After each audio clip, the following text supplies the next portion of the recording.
वोरेन capsule एक NSAID non steroidal anti inflammatory drug है जो दर्द, सोजिश और बुखार को कम करने के लिए इस्तेमाल होती है।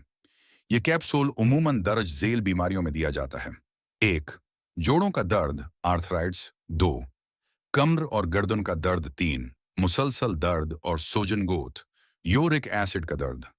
चार, चोट या इंजरी के बाद सोजन। पाँच, सर्जरी के बाद दर्द, छिदांत का दर्द और कान गले का दर्द। सात, माहवारी के दौरान दर्द, डिस्मेनोरिया।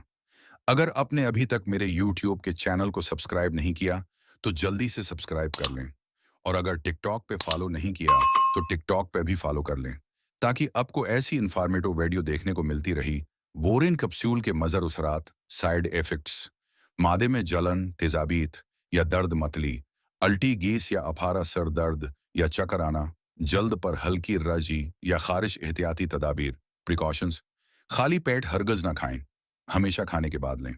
लंबे अरसे तक बगैर डॉक्टर के मशूरे के इस्तेमाल ना करें। मादे के अल्सर, दिल